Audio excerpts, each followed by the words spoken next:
I'm looking at the man in the mirror, I need a break. Stress weighs on my soul until it starts to ache. Time pass on these past tracks, what a waste, and I'ma let you in for a moment. They said he hold it a rock, told it a block, oh, you're fired to my town. Yes, y'all. Wednesday evening, we are here, Spittin with Spitter. We are live. Let's get the dudes out the way, man. Tune in to 2M1L Media on the YouTube page. Go click the like button. Catch us Sunday nights. We got Chrissy Cypher with Knowledge. Saturdays and at 8 p.m. Y'all have to excuse me. I'm excited about my guest. At 8 p.m. Saturdays and Sundays at 6 p.m. We got Around the Turnbuckle with the Big Alboski. That's my brother. Salute to him. We got the Home Team Sports Podcast on Tuesday nights at 6 p.m. We're trying to take over this media content and game. We got Spittin with Spitter Wednesdays. We got a bonus episode this Friday with Mickey Blue. We got the Halloween episode. We're going to be diving into all the classics. But now, and a quick shout out to my guy, Nick Eckert, for staying scumble and being the only fitter for the Spitters with all his gear. He keeps me fresh with all kinds of shit. But now, Taboo from the Dead Rabbits, my guy. What's up, man? Peace and blessings, bro. Thank you for coming on tonight. A guy that wears many hats. You are a high school English teacher. Facts. and the funny fact is, I don't wear hats, so that's the funny. I don't wear a hat in fucking like 20 years. Yeah, but yeah, hell yeah, I do wear many hats. Hell yeah. You are a junior varsity head football coach. Hell yeah. A varsity assistant coach. Yes, sir. A certified life coach that deals with narcotics and alcoholism. This is all facts. God damn. There's a lot of people ask me how I have enough time in my day, but sheesh. Yeah, man. I mean, like we were just talking about before, you know, when you're like a giver, you know, that you have to equip yourself with an arsenal to give. You know what I'm saying? You have to have tools. Absolutely. And a good repertoire to work with. So any skill that I come by where I feel like it could be useful for like my end game, which is like just building bridges and helping kids actualize their like potential. Any end of it, if I see whatever avenue I can see, I'm like, yo, I think this will help me. This will benefit me. This will help me benefit the kids and shit. So it's a simple decision, you know. And luckily, my position where I'm at in school right now, it kind of affords me a little bit of time, you know, my downtime to kind of accomplish all these certifications and all that stuff. So, yeah, man. It's amazing. We got some comments coming in. I'm gonna pull them up as we go through this. That's my brother Alan, man. Shout out to you, Big Al. Funny story about Alex. He's the one that, you know, me and my significant other, my baby, my rock, have been talking about me doing a podcast for years. And I guess I just never pulled the trigger on it. And then one day my brother was like, you should do Spittin with Spitter. And then here we are. Yeah, that's crazy, man. Yeah, that's dope. It's a big endeavor to do because once you put yourself out there, you know, obviously I come from, I've done a podcast, you know, shout out Cypher Circuit. Me and my man Coastal Castro did that shit. Fuck, bro. We did over 100 episodes. I think, no, 100, episode 100 was our last one. But to do 100 episodes of anything like week after week, and I think I missed a couple, you know, maybe 3, 4, 5 weeks, but he every week was there doing it, whether it was by himself, holding down a 2-3 hour show sometimes. Fucking crazy, you know what I mean? Like, it's a lot. It's a dedication. You put yourself out there. You have people that expect you. Then they start like wanting to see you. You gain that audience-ship, and if you miss something or life gets in the way, as it naturally does, you know what I'm saying? You have to like make these decisions. It's like, yo, like I have to do the show. You know what I'm saying? It's very hard to keep that up, man, for sure. So it is. You know, I work third shift, so it's like everything in my life is time management. And like my table can't leave, whether it's my family, my children, my work. I coach as well. All of that stuff, like everything, like we were saying earlier, the balance, right? Yeah. And it's difficult when you got so many things on the balancing that is giving, because you just want to keep giving. Again, as a giver, that's what you want to do. But like, where do you work yourself in there? right? Because like Right. that's the difficulty that I have, at least. Like I don't work enough time in my day for myself. And I think it's because I feel fulfilled when I'm helping people. Like that's truly when I feel fulfilled.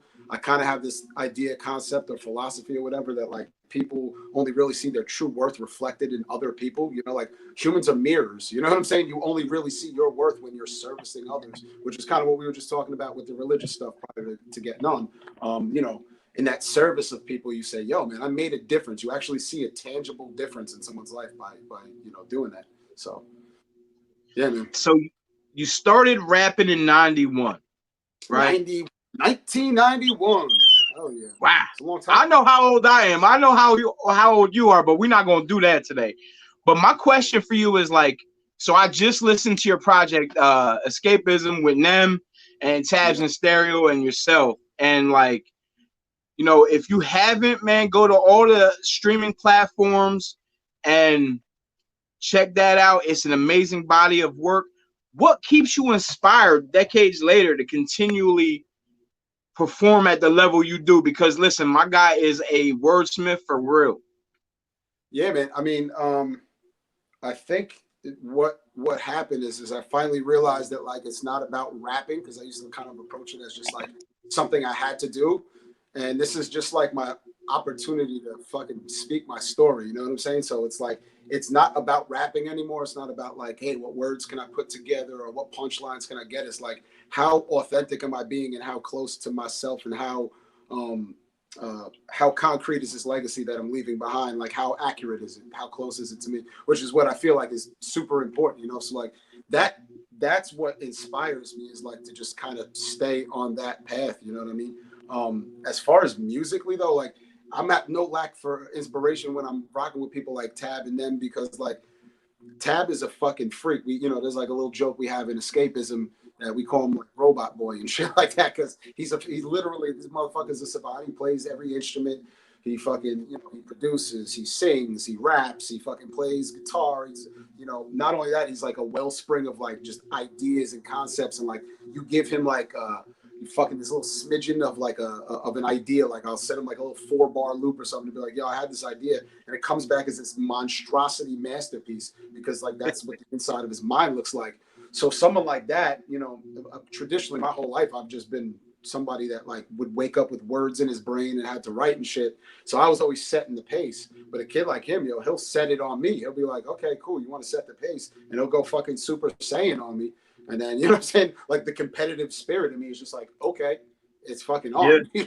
Like we gotta make sure like I'm keeping up with him. So like to stay inspired like musically as a group and stuff like that, no problem at all. But like really just to answer your question without being long-winded, even though I just was long-winded, is that I just kind of, you know, just having these crazy ass thoughts in my head, really.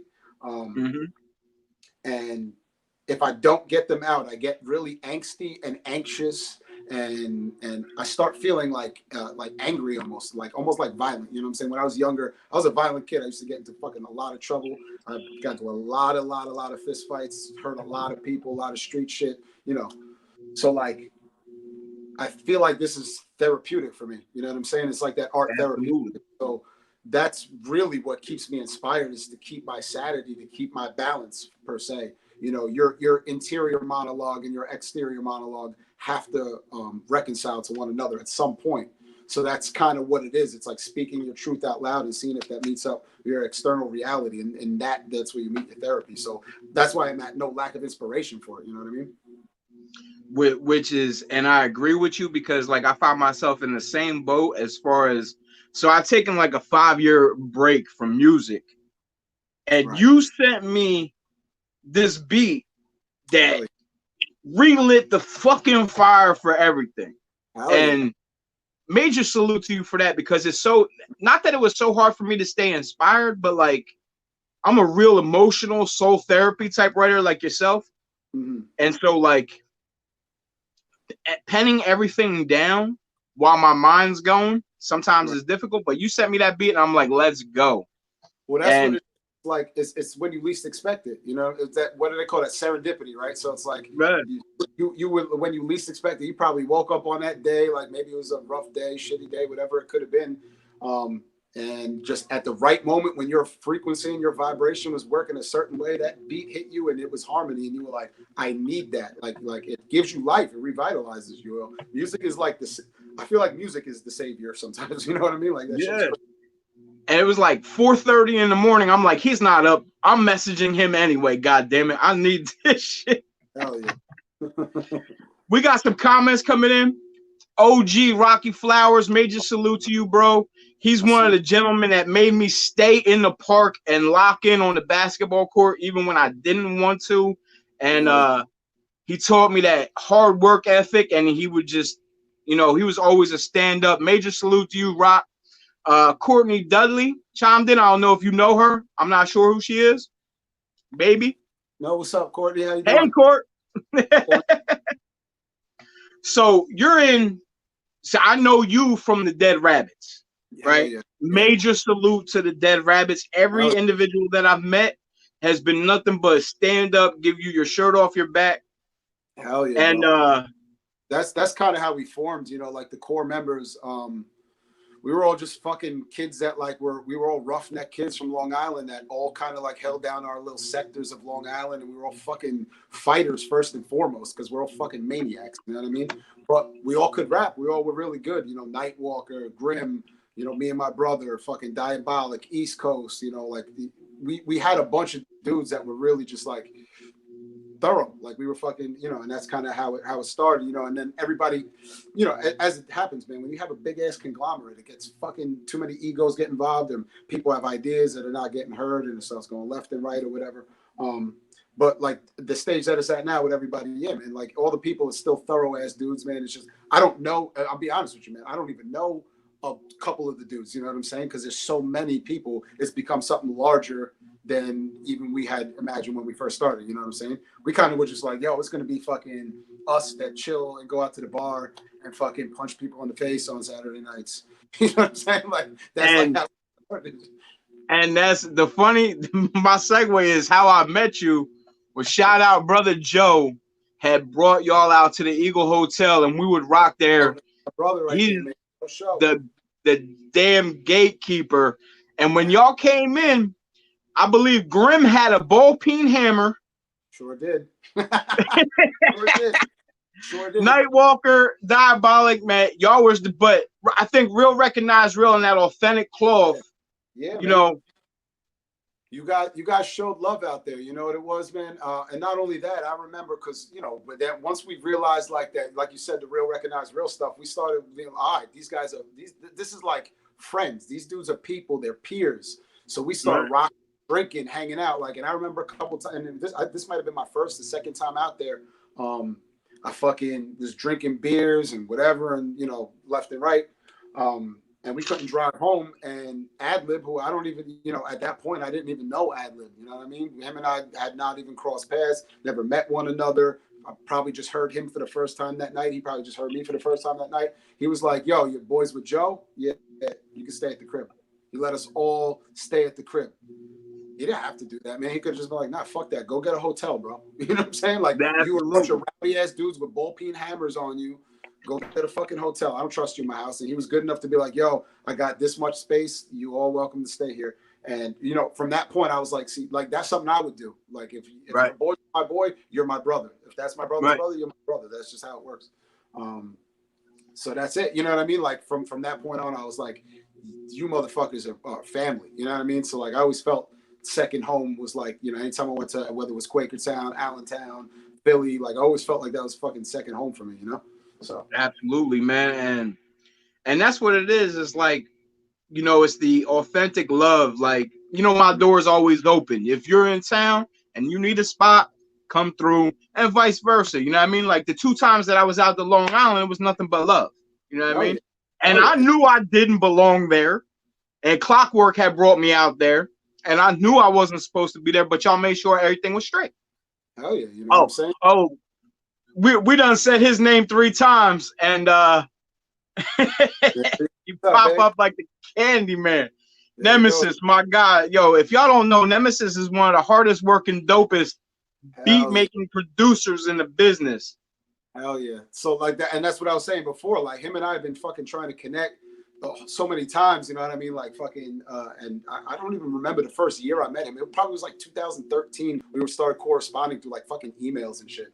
But then we finally got to do the Escapism project and shit. And the real dope shit is I'm actually, towards the end of this year, we're finally getting a release out on Man Bites Dog Records. I just started talking with them over the summer about doing a project.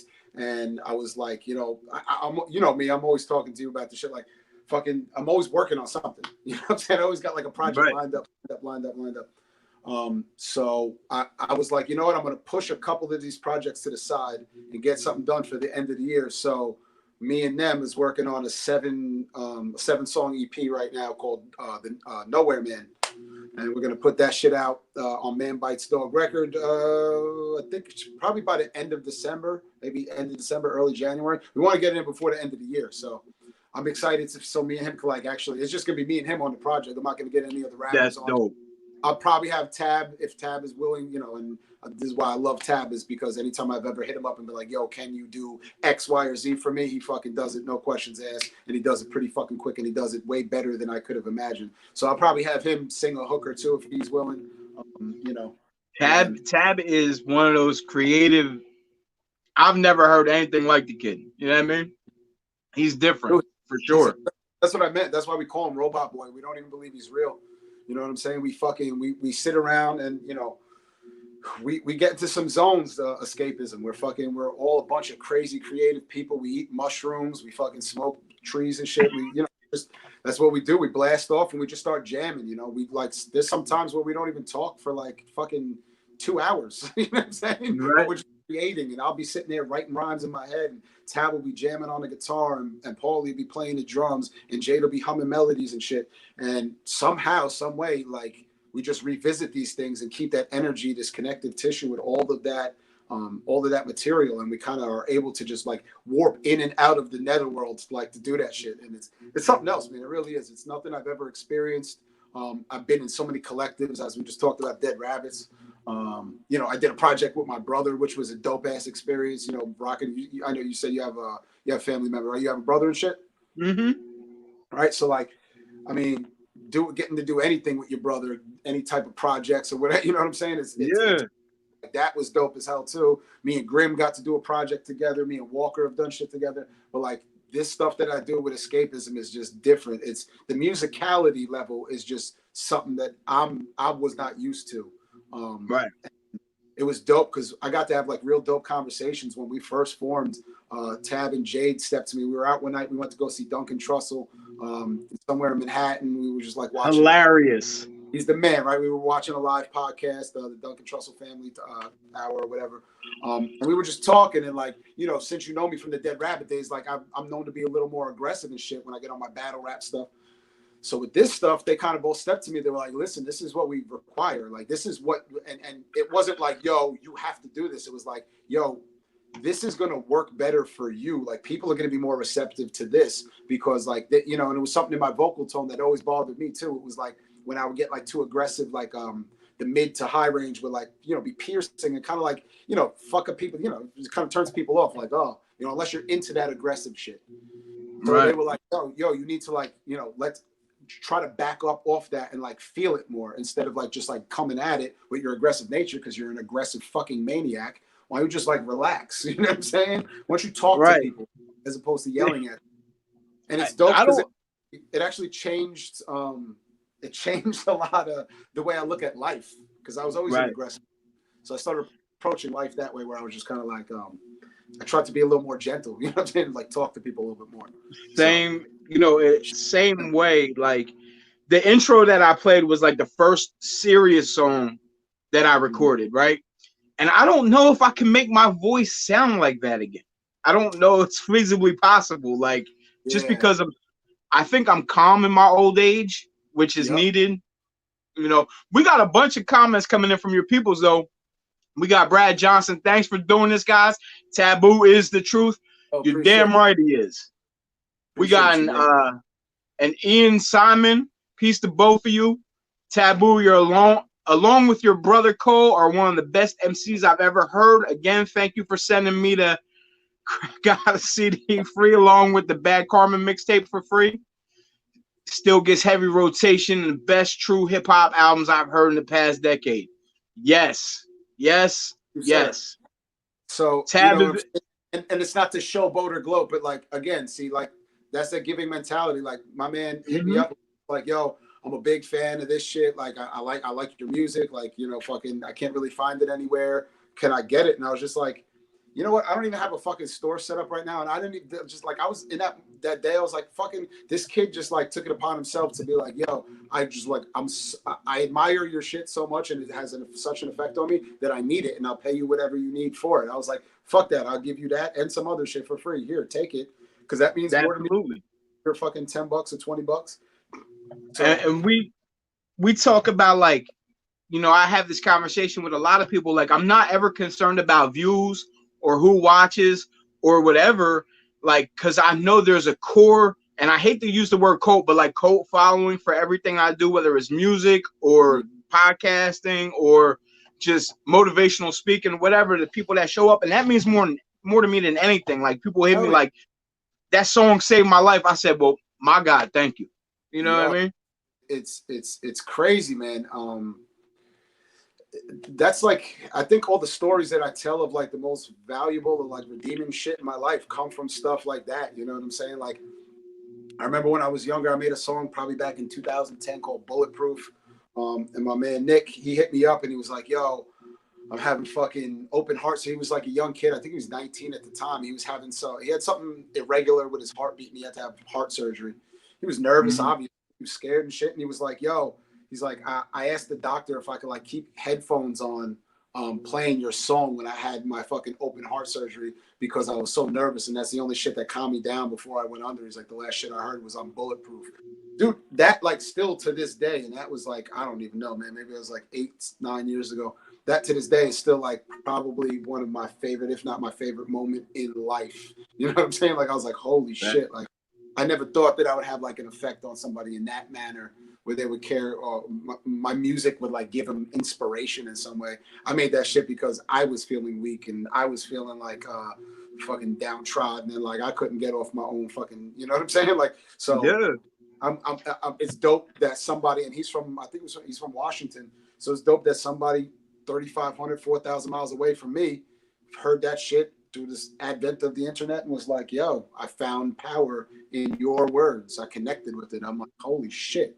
That's the beauty of music. That's like the power of it. That shit is crazy, dude.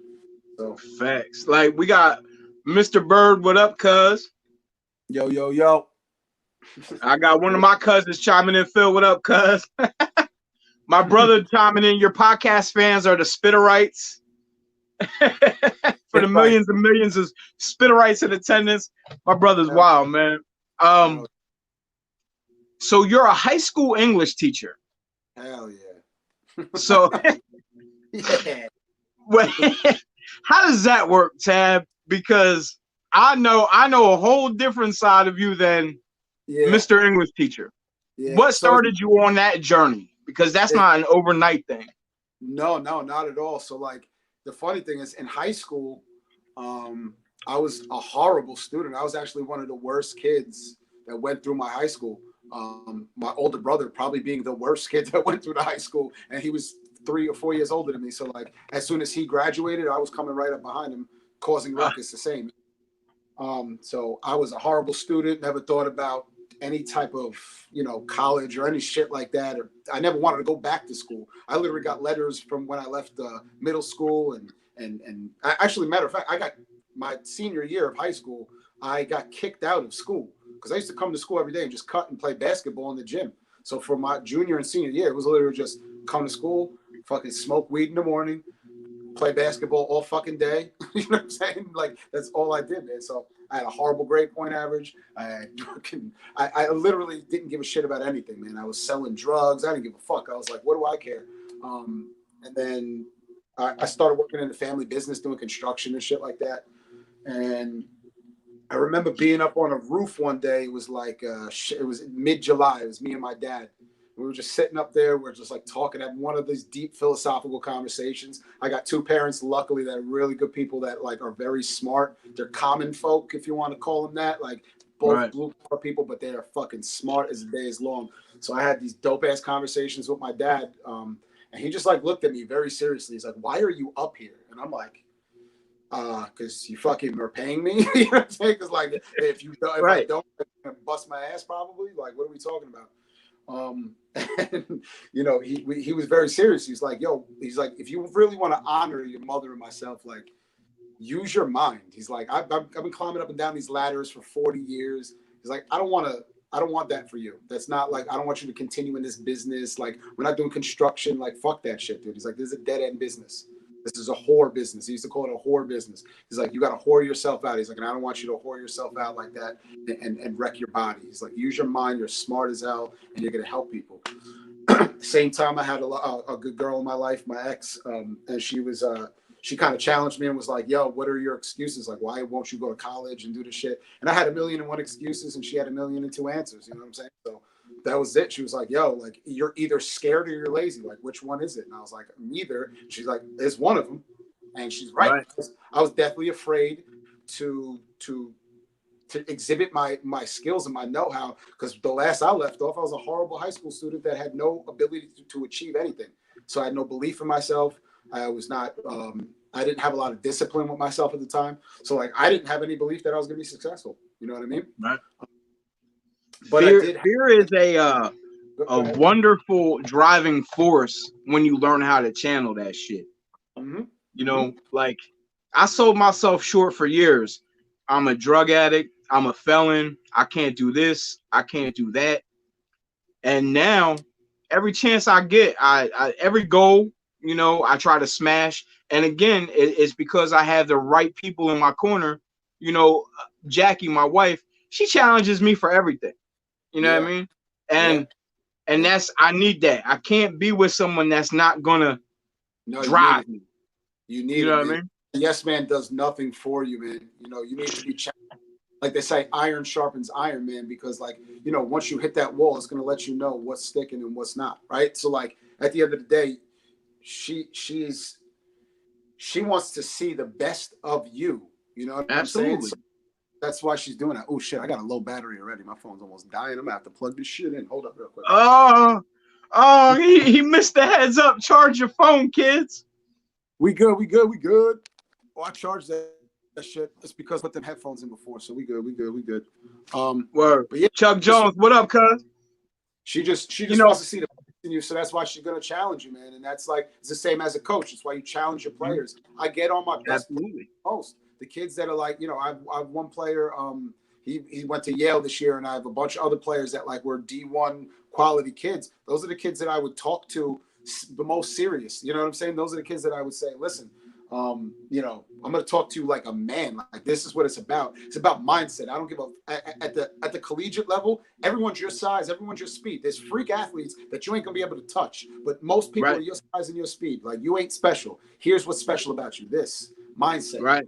You got to separate yourself from the rest of the people with this. You have to convince yourself that no matter what immovable object is in your way, you're an unstoppable force that will run right through it. You know, that you have whatever tool you need. You got to be like a Swiss Army knife. Whatever tool you need for the job, you're equipped with it. But that comes from having a good team behind you, have some people reinforcing your beliefs and people challenging you. You know, you can't keep goofy motherfuckers around you. You keep goofy motherfuckers around you, they're gonna gas you up, and they're just gonna be like, yeah, man, you the man, or whatever. You know what I'm saying? That's gonna be the clip right there, because I make like short 1-minute clips for Instagram and shit. You cannot keep goofy motherfuckers around you, bro. They will watch you fall, and that's where you'll be. It's a fact, bro, because people just want to watch the show. Shakespeare called it the comedy of the grotesque, man. It's like why people rubberneck. You know what I'm saying? We want to see. You want to see people fall. You know what I'm saying? You keep goofy people around you. That's what they want to see. They want to see a show, and more times than not, they'll light the fuse to see that show. It's like the fucking 4th of July. They just want to see. You know what I'm saying? So that's why y'all want to see the outcome of the bullshit. Well, that's what we were talking about before. You know, earlier you were talking about careful who we give our energy to and whatnot. That's why you have to be careful who you keep in your cipher. You know, who because it all works like that. We're a circuit. You know what I'm saying? Mm-hmm. That's why it was what it was. Like, you're a circuit, man. So if you keep a dead end in your circuit, that's where it stops. It ain't coming around, man. So and I try to tell people, especially everybody that I'm close to, it's like there's certain people that I don't talk no more, and talk to anymore, and it's for that reason. Like I'm real cautious about who I give my energy to, like, and I'm real cautious about whose energy I soak in because listen, I Yeah. know I'm not for everybody, and everybody ain't for me. You know. Oh yeah, man. But yeah, it's the acceptance of that. I think that helps humble you and it helps you grow. It helps you elevate, man. It's just recognizing it is that like it doesn't need you don't need to be for everybody, man. We just need to be humble, respectful if we can be. You know what I'm saying? Mm-hmm. Have empathy, have some understanding for people, man. I don't need to like you to understand you and respect you. You know what I'm saying? And I think that's one of the pervading sentiments that's fucking this world up, man. Too many people need to be, they just they need to be heard, and I think it's coming from this chatterbox that we have that we're talking through right now. Everybody just Right. yapping into it. Nobody's heard. You know what I'm saying? People are just screaming into it, and we all want to be. We want the reciprocal, man. We want to be heard. You know, since you're not I being heard, tell that's where rage is coming from. It's a temper. We're throwing like a nationwide temper tantrum. right now. Hell yeah. Absolutely. I tell Yeah. people all the time that it's such an art to be able to sit back and just listen and absorb without Mm-hmm. formulating an opinion, without a rebuttal, to just sit back and listen, It's and a I find most people have a hard time doing it. it's a skill. It's like any other skill.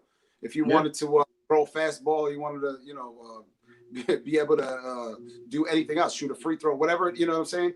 It's a skill. You have to develop it. You have to work at it. And I think that's most of the problem in a nutshell is that everything that's worthwhile takes work, and most of us are fucking lazy. And that's what it. You know what I'm saying? It takes work. It takes work to be a good person. Absolutely. It's not easy. I talk to myself all day long, like, yo, don't kill this person. Don't do it. You know what I'm I saying? you Like, know I don't bother. literally every day, every day, I Yeah, talk to myself like, learning how to pick and choose my battles and whose head to bite off and not bite off, and yeah, you know yeah.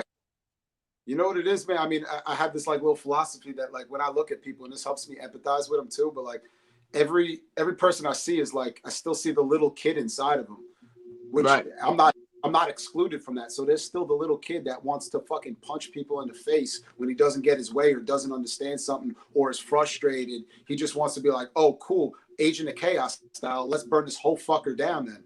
You know what I'm saying? If it don't work the Hmm. right in an equal way for everybody, then let's burn the whole fucker down. And that's not an evolved way of thinking, but I still have that in me. So I have to respect that. I have to keep it in check. Because if you try to deny your devils and your demons, man, they own you. You know what I'm saying? You have to check them. You have to recognize them. You have to go, yo, that's that because that's where they can flare up, dude. My anger is something else, man. My whole family's known for it.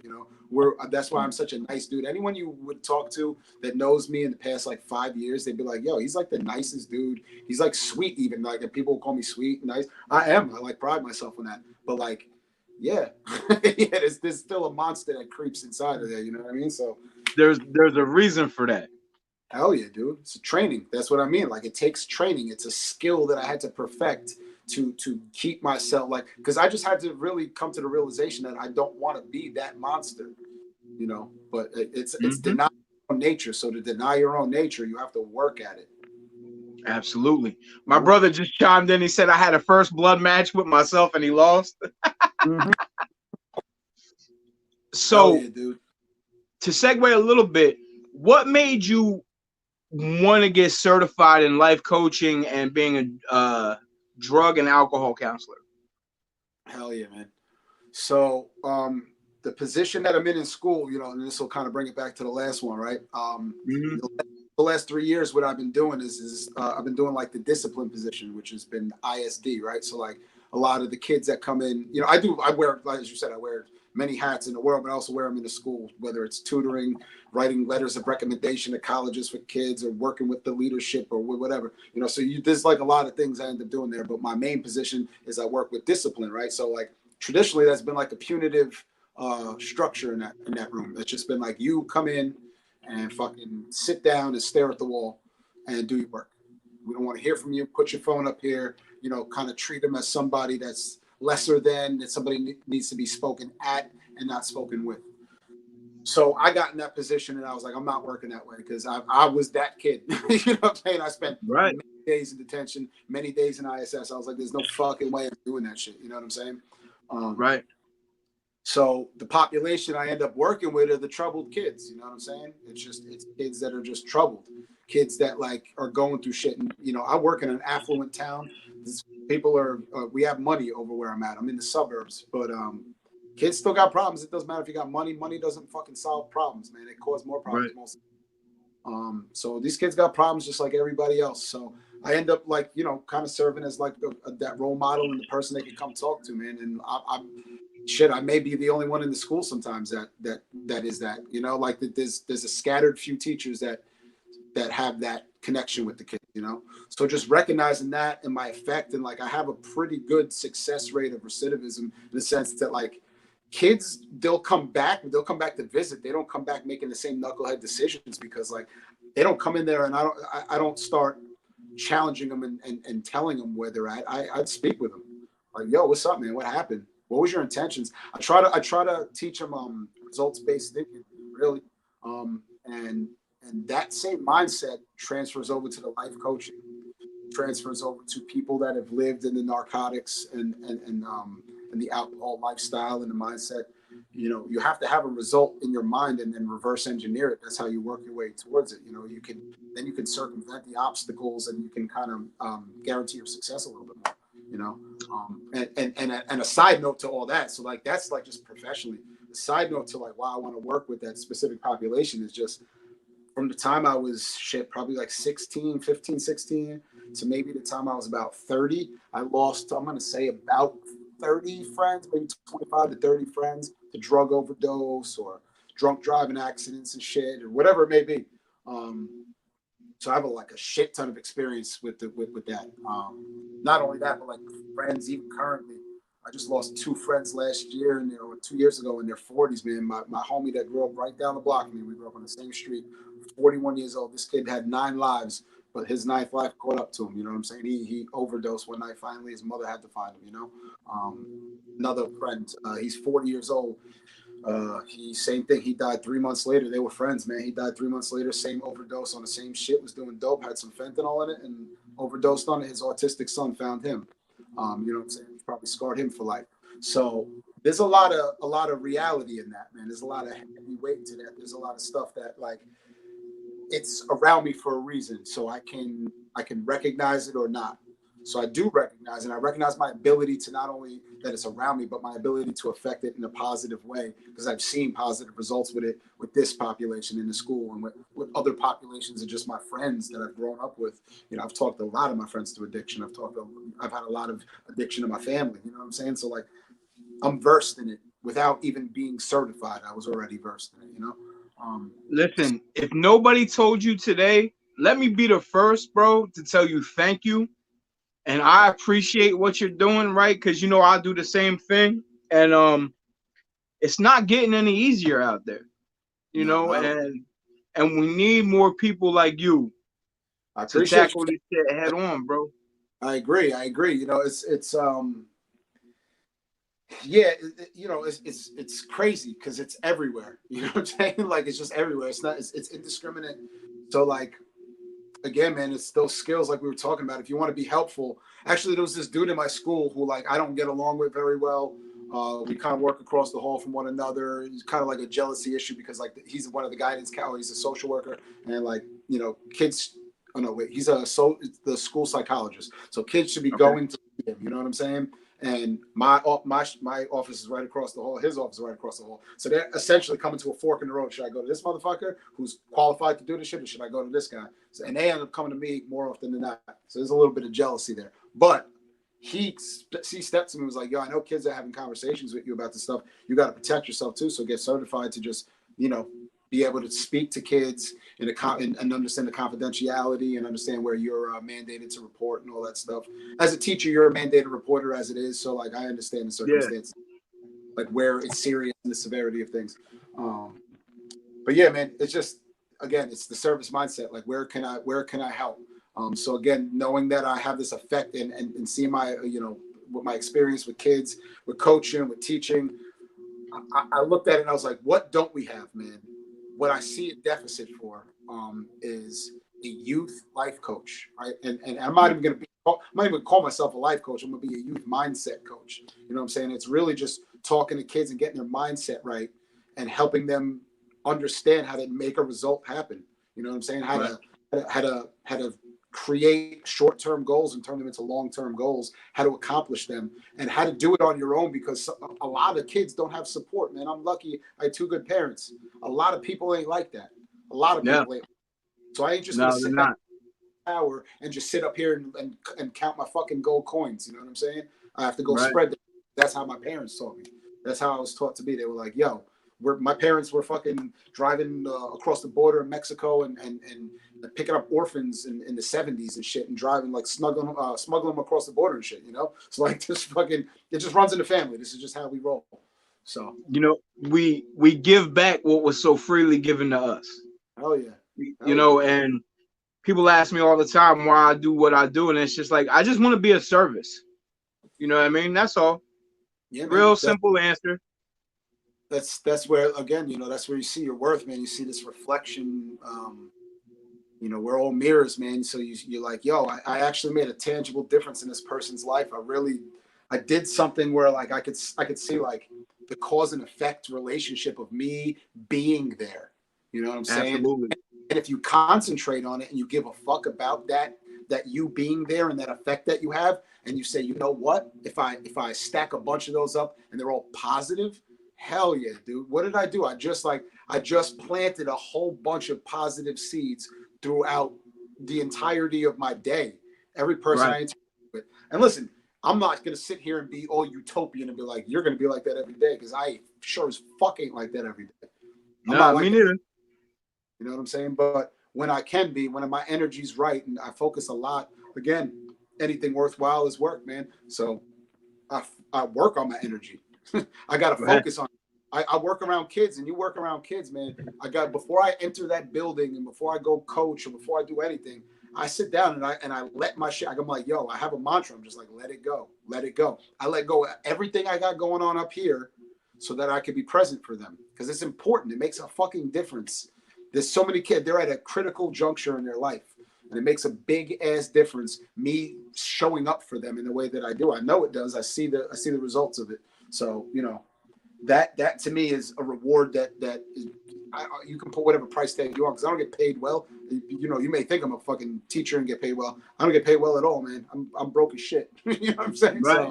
So my rewards are kids dapping me up. Like, a kid brought me fucking pancakes today and shit. You know what I'm saying? Like, that's my reward, bro. Like, kids do art for me. Kids come in my room, they're like, yo, I had a rough day. Can I sit in here for 5 minutes and just, like, vent to you? Decompress. And I'm just like, go for it, yo. And I sit there and I'll fucking listen. I'll give them advice and they'll be like, yo, thank you. And they'll dip, man. You know what I'm saying? Or a kid will be like, yo, I just want to finish working here. I need quiet time. Yeah, hell yeah, come in my room. So, like, I use it. What should have just been a simple job for me that I could have just kicked my feet up and been like, you know, a kid's in trouble. They're just, that's it. You shut up. You leave me alone. I do my stuff. You sit in the corner. I use my shit as like a functional therapy session for all these kids, man. So, and you can see kids are literally, I'm like the Pied Piper in the school. I fucking walk around there. These kids follow me. Kids always come into my room. Kids will be in study hall. They'll be like, yo, can I go to ISD and go talk to T? And they'll be like, you want to go to the discipline room, the conflict room? Like, you want to go hang out there? Like, yeah, man. I have 5-10 kids in my room at a time. And I'm proud of that. You know what I'm saying? So we are going to, that was real heavy. And I love that. You know, it's different when you have genuine conversation. It's not an interview, right? It's like, you know, now, like, we family, bro. You know what I mean? Like, so, like, let's get to it, man.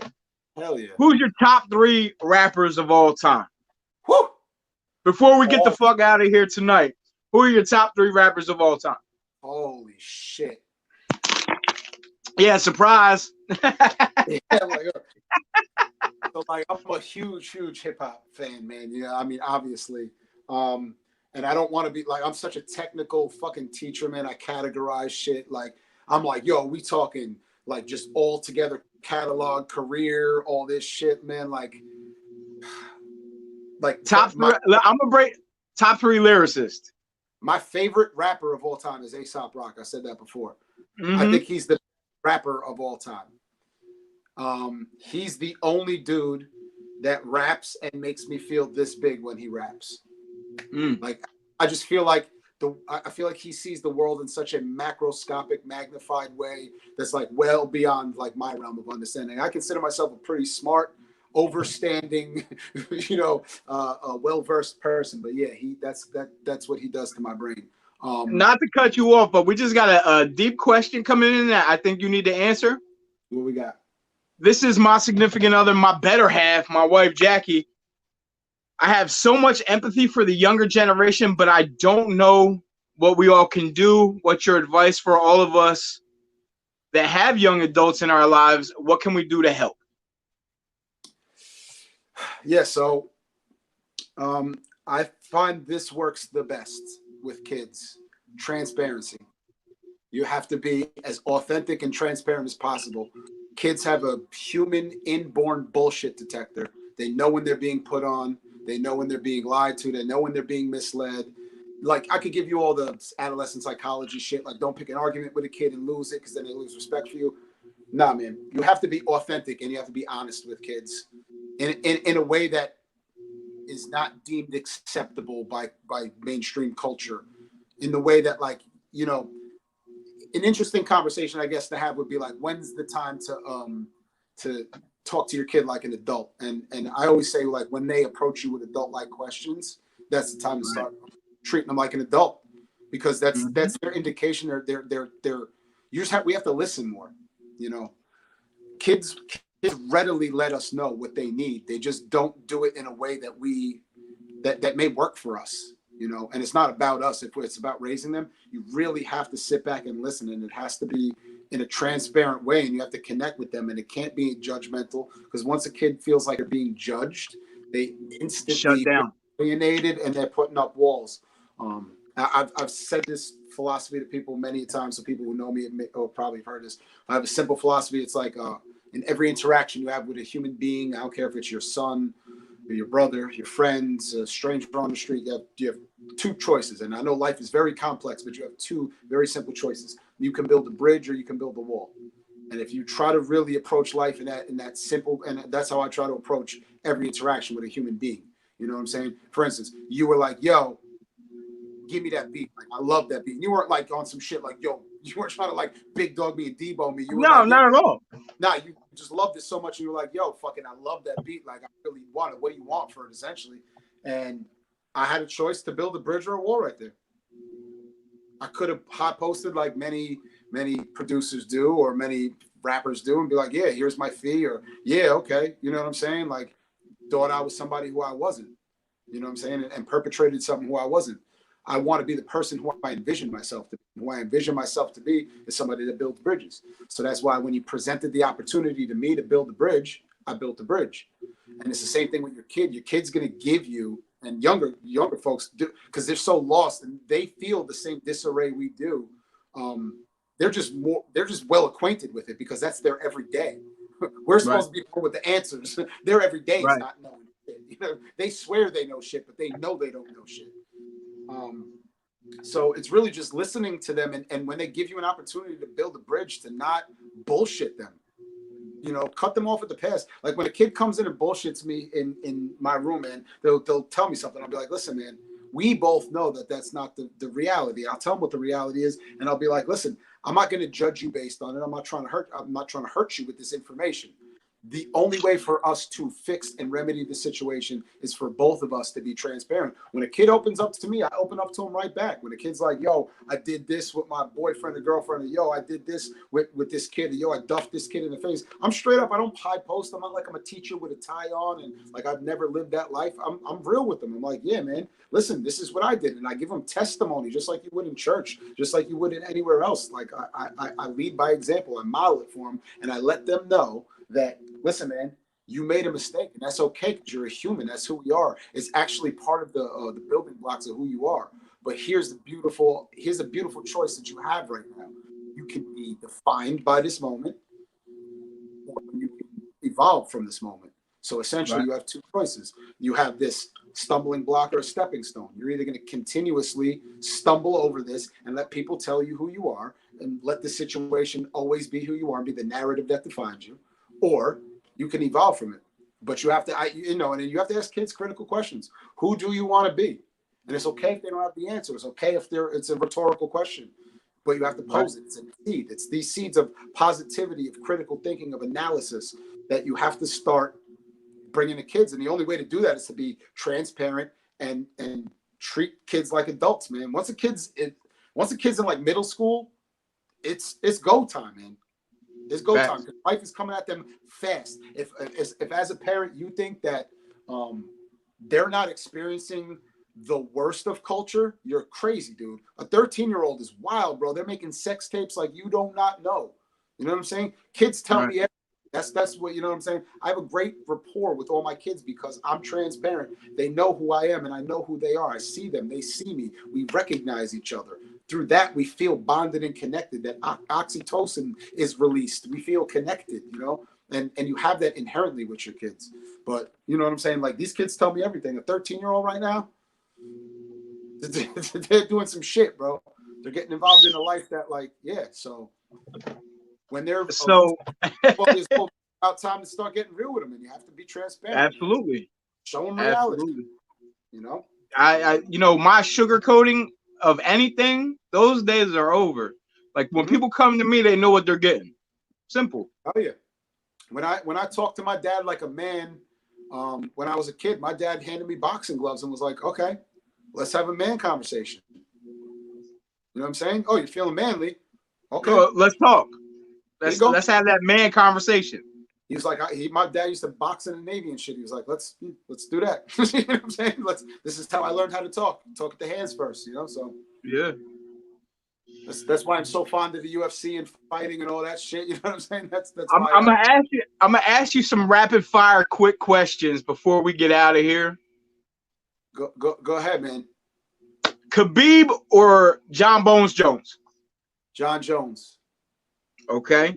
Jordan or LeBron? Jordan. Scarface or T.I.? Scarface. T.I. is a better rapper, but Scarface is the OG. Yeah, me too, man. Me too. Yeah.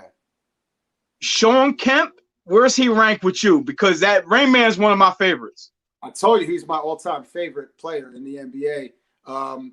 I feel like my entirety of my life, I felt like he was the best in-game dunker of all time. For sure. But Vince Carter has also pulled some in-game dunks that you know, I mean, he jumped over Friedrich Weiss like fucking, you know, he come on. Absolutely. So, but Kemp, as far as like playing, yeah, he's my favorite all-time player to watch. That era was my all-time favorite era. The Supersonics were my team. You know, this is pre-Thunder days. This was Gary Payton and Shawn Kemp. You know what I'm saying? That was my shit. So the glove to the Rain Man connection was priceless. Hell yeah, I see Nick chiming in. Let's not get rid of the secret, Nick, but get ready, all right? Click that link or whatever, because when me and Tab's about to finish up, and I'm bringing your ass on. That's it, man. So, before we go, and I appreciate you, and I'm gonna have, if you're willing, I'm gonna have you back on for a part 2 because there's a bunch of stuff we have to discuss. Is there anything you want to ask me before you head out of here tonight? Yeah, man. Like, what was your first impression of the Dead Rabbits when we came out there? Like, not on some like music shit, but like as human beings. Like, how did we impress upon you guys? Like, what was the first thought when you saw us? So I was real.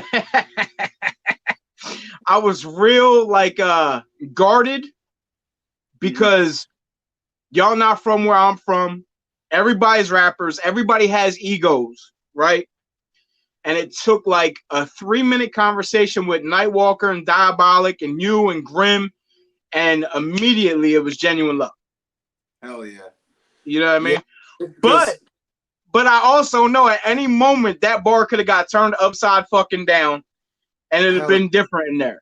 Yeah, well, that's what it's the reason why I asked is because it's usually a rarity to like get the love like that immediately, because it's normally when we would walk into a spot, it would be getting, we're sizing people up, they're sizing us up, and like you said, there's always tension or whatever. So especially from being out of town and the style of music we were doing, and our rep preceded us, I'm sure. So it's like fucking, you know what I mean? I was like, you never know what people first thought. But it's good that we were able to fucking see past those shortcomings that we had there, Absolutely. Absolutely. Again, brother, I can't thank you enough. Humbly appreciate you for coming on, man, and I chopping appreciate it up with me tonight, it. man. I really do. But yeah, I'm saying anytime you want to do a part 2, I'm fucking with it, My guy. Hey, Nick, can you click that link so I can bring you on and let Tab go? Tab could click the link and he can leave and you can escort yourself on. Hell yeah.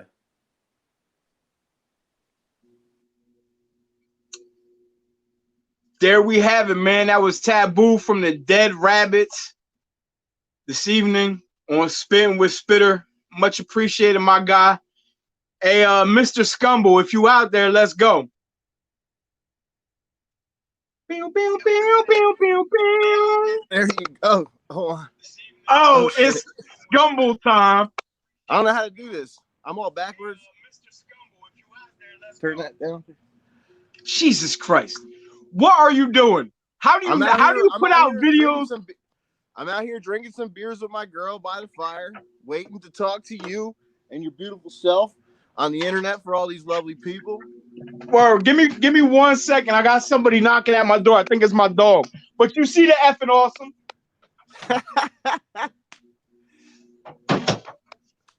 You see the effing awesome? The dog is the important member of the family, bro. Oh, absolutely is. My man. Absolutely. Like you see the everybody, it's all effing awesome, everything. Hold on, first, everybody say hi to Ange real quick. She works so hard on everything. No one gives her shout out to Ange. Everybody gives me the credit. She deserves a whole lot too. So before I get out of here, because I gotta go to work. So we're gonna keep this short and sweet. What's next? Can we talk about the P What line coming out? So, I mean, I've been previewing this with you for a minute. You get all the screenshots beforehand. TJ gets to see everything because we're critical of it. We let each other know when shit's whack. Like, he'll let me know if it sucks. So I sent it to him, and when I sent him the P What and the Liner Strong designs, he instantly was like, bro, I've never seen so many O's in one message from TJ before in my life. So that's going to drop, and then so what I want to work on is I'm actually, Skirbo, if you're watching, I'm slacking on messaging you. I want to message you about something with the youth sports, about helping them with this.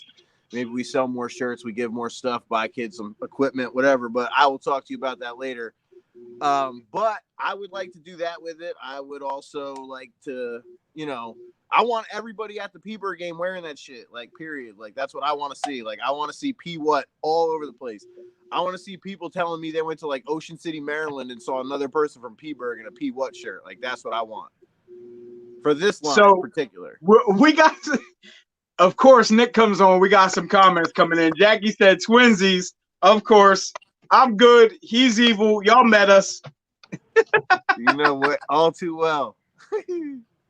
Chrissy said, hi, always a woman behind the scenes. Most definitely. 110%. Behind every great man is a woman rolling her eyes. Absolutely. Pissed off at our behavior. Word, 110%. Just shaking her head. Angelique said, Jackie, us or them, I have the black zip up on. Word, right there. Check it out. Whoop, whoop. Product placement. Everywhere we go. Walking billboards. Everywhere we go. Walking billboards. Matt Skirbo said, let's make it happen. I knew you were tuned in. Skirbo's always down to watch and support. Let's do some That's work, my brother, man. right there. For the kids, bro. We're going to make this happen, man. It's going to be incredible. I like that Carolina blue behind you. I like that. Just so everybody knows on that. So P What is only the tip of the iceberg for the holiday season. So P What, I'm thinking that is going to end up as a nice little gift for people. People are going to buy that for family members. So. Huh? Oh, yeah. We're working on an ugly Christmas sweater print. I showed you the make history drop, all that stuff. Mhm. I don't like to lead on too much because I don't even know if I'm gonna release what I say I'm doing. How many things have I sent you that have never seen the light of day? Exactly. I mean, they're still back waiting. So, I mean, you had a big part in helping me launch this. Like, you're where I first started talking about it. You were sharing the 10/14/2020 since day one. So I gotta help. I gotta tell you I love you for that. It ain't just. I'm only one beer in, so I ain't drunk loving on you. So don't worry about me. Don't worry about me. Found my second clip of the episode of me cutting up. So then after that, we're gonna do a reprint of the green and the blue because I looked at the website, right? You have stats on the website. I don't know who you're looking at laughing, but I'm laughing with them. Oh, twins life. Wait. We got the knot too. The same knot, the same hoodie. Oh, word. Look at this. These are the great women behind the scenes. So everybody knows. This is who deals with our bullshit. Yo, it's ridiculous. These two women have the patience of a saint. I don't know how they do it. And they're not out there taking hostages or murdering people. I know how they do it. They do it angrily. That's how they do it. Facts. So can we? I do know that there's wait, turn that hat around real quick. I just want to see how clean that looks on camera. Ooh, look at that shit. Damn, I gotta get more of them camo hats done, bro. Those were hot. Yo, the official outfitter of the Spitters. You know what I'm saying? It's crazy, man. Watching. Well, at the beginning, yo, we are in here and it's amazing. You know?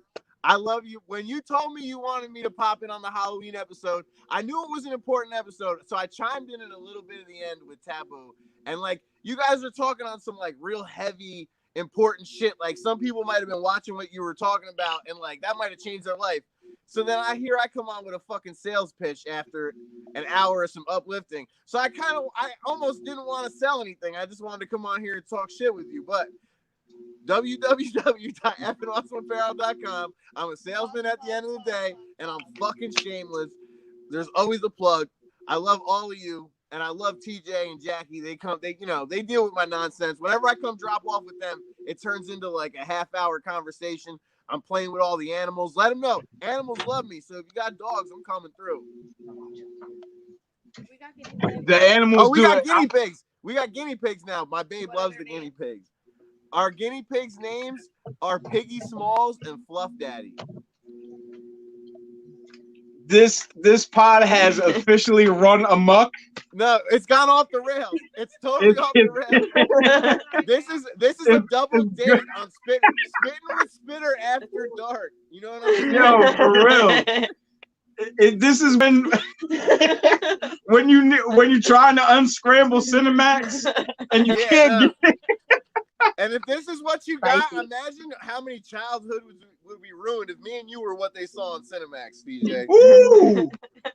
I mean, these lovely ladies are one thing, but like, if I got through all the scrambled porn and then all of a sudden my face popped up, I'd be so disappointed with America. I mean, I am disappointed with America, but that's a whole nother episode. We're not talking about that. Oh, my neighbor is probably like, what in the actual fuck? They're gonna put their dog out here. Bro, we're always out here. We're always out here chugging beers and lighting fires. We're a bunch of 14-year-old fucking pyromaniacs. We're children that pay bills. Yes, I do know that pay our bills on time. On time. I want to put that in there.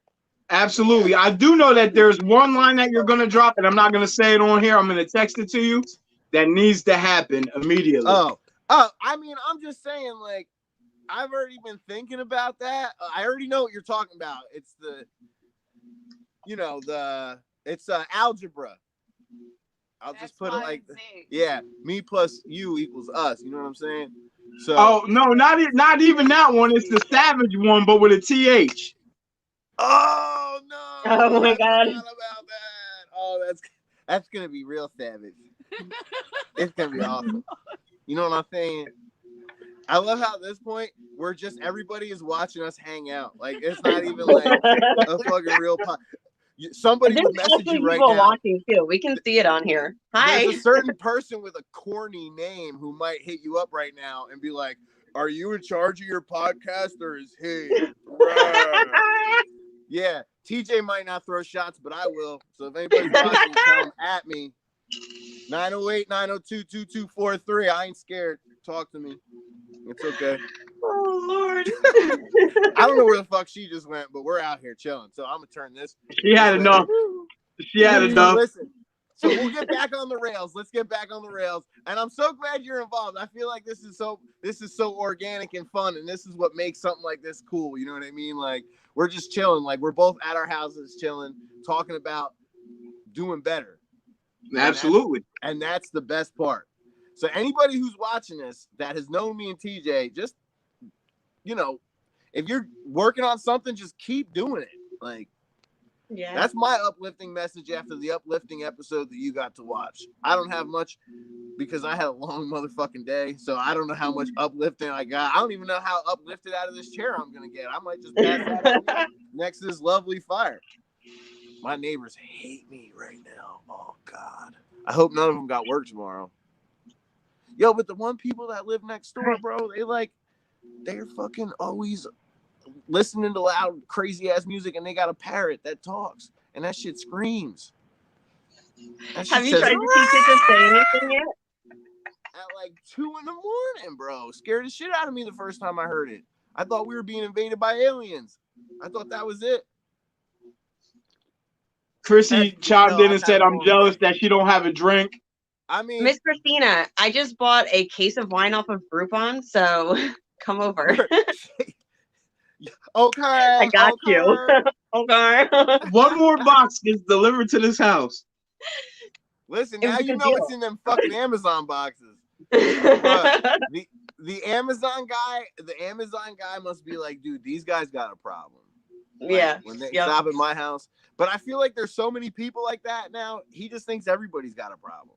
Yeah. This motherfucker is on my street every day. Like I see him more than I see my mailman. And I never see the mailman. The Amazon guy, I see that shit all the time. Fuck. Guilty. So how are you doing tonight, TJ? Let's interview. How is everything going with Spittin' with Spitter? I see you got more viewers every single time. You got more people sharing and liking every single time. You have you've tightened up the format every single time. You don't let people like me come on and just fuck your shit all up. You've been doing I'm proud of you, bro. You know, I know you were the biggest proponent of flowers while alive, so I will give you yours. Because before you get to give me mine, you motherfucker, you never let me go first. You always jump out the window and just hand me my flowers on the way out. Like, here you go. Here she is. Now she's back. She's watching us. She's watching us watch you and me. For the numbers. Ooh, for the numbers. For the numbers. Yeah, the algorithm. I said the algorithm. I should go to sleep. But you're not drunk. I'm not drunk. Maybe it's more than 2 beers, but whatever. You know, I appreciate that. And, you know, I just want to keep delivering good content and being consistent. You know, that's all. What I like the most, though, is how you don't like pigeonhole yourself to one guest. Like the one thing a lot of people do is like how you started out talking to rappers. You don't just do rappers. You do basketball players, cooks. I don't know exactly what my dude does, but apparently talking about kick-ass recovery is one of the main things. So, like, you know what I mean? Like, that's diverse. Not many people are saying that right now. Most people do like 6 episodes and stop. Yeah.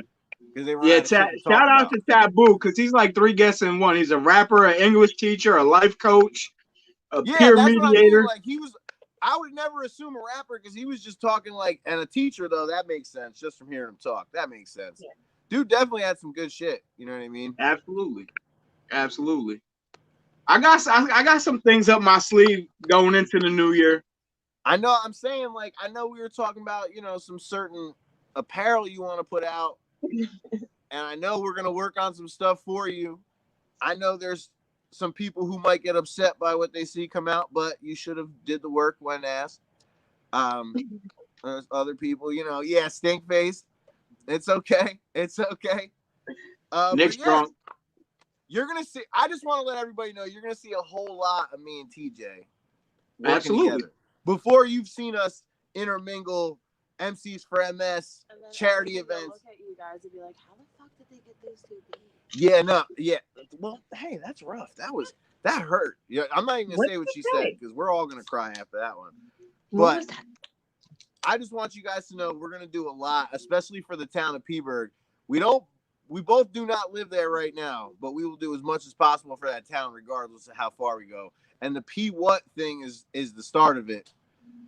Because if I can work that into something bigger, TJ's gonna be right there with me. I already know. Like, shout out to Leonard, Amanda, and Bowden, and their running mate. I forget your name at the time because I never met you before.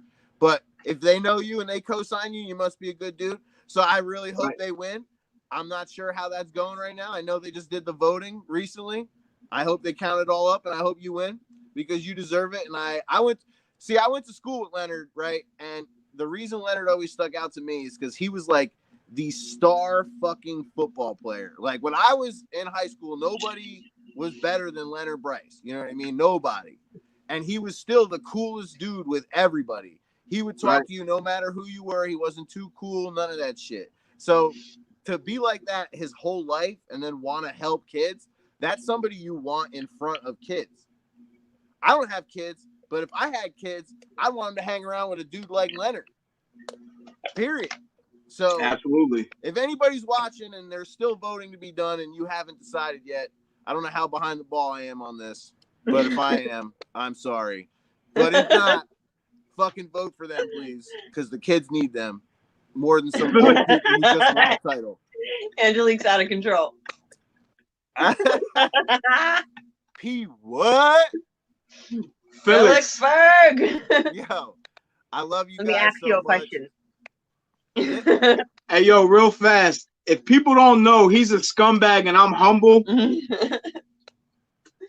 We're together. We're a scumble. We're gonna start. We might start a rap group, and I'm gonna be like the mad rapper hype man, like Spliff Star, just screaming in the background and shit.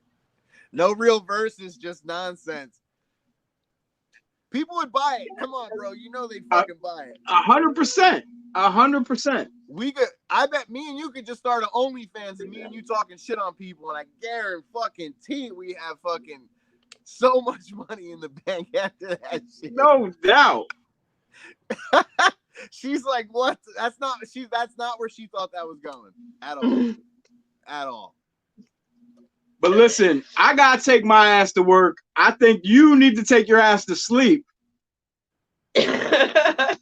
Listen, I'm not gonna say you're fucking wrong because I got work. I got a 12-hour shift tomorrow. And for real, I'm just in a good mood. I ain't all fucked up. But she's got chili cooking. We're hanging out. I sold a car today. I sold a bunch of sweatshirts. Shout out to everybody who pre-ordered the P-What stuff, by the way. Overwhelming again. I can't thank you guys enough. There's a lot of pre-orders. I have a question for you, Nick. Huh? Is it just pre-orders, or are they still going to be available later too? They're still going to be available later, but it's going to be first come. Great question. I got mine pre-ordered, but I want to get gifts later. You made sure you asked me a question that I cleared my own shit up. It's a great question. Great question. Listen, it might be something other than beer. I'm here for you. Me and her all giggly. I just want to let you know that ahead of time. It ain't the beer. Buy it at your local dispensary, not from a street pharmacist. That's all I'm gonna say. Anyway.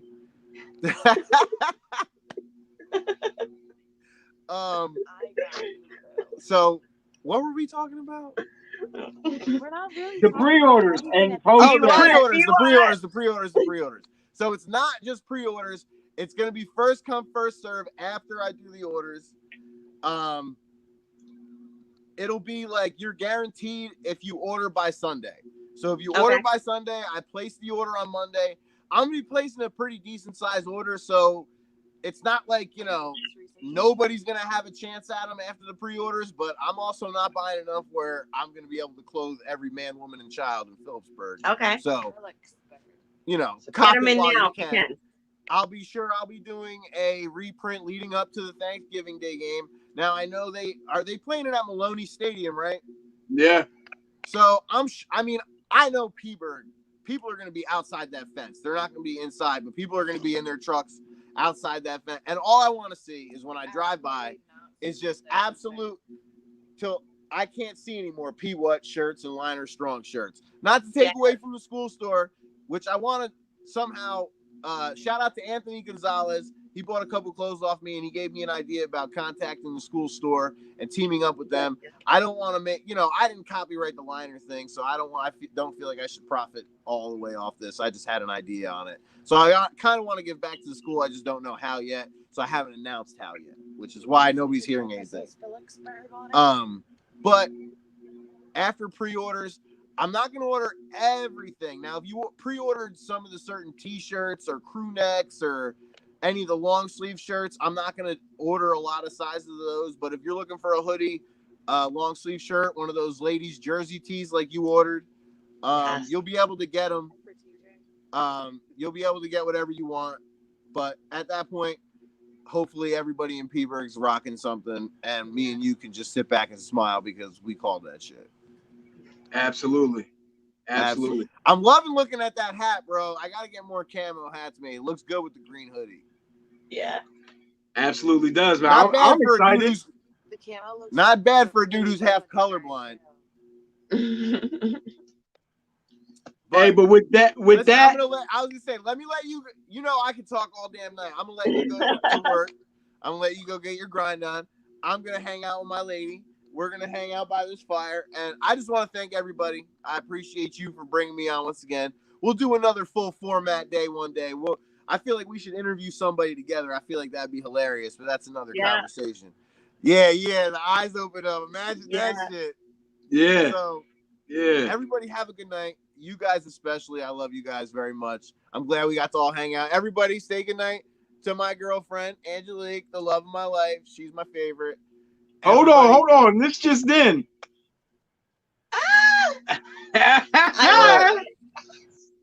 Actually, I think be a bad idea. that's a great idea. I'd watch it. I'd pretend like I don't even know them, but I'd still watch. That's how good it'd be. Word. Nothing but confidence. Flagrant in the comments. Yo, shout out to this ring light on Amazon. It has us out here looking beautiful. It had spelling errors on the case. Ordered it. It was like we ordered it from Wish, but I don't even know where we're going with that. I'm just trying to shout everybody out. I'm in a good fucking mood. Shout outs all around. Listen, you go to work, bro. Shout you go to fucking work. Wakes me up I love you, dog. Love you back, brother. Have a good night, man. Have a good night. I'm looking at the man in the mirror, I need a break. Stress weighs on my soul until it starts to ache. Time pass on these past tracks, what a waste, and I'ma let you in for a moment. They said he holded a rock, told it a block.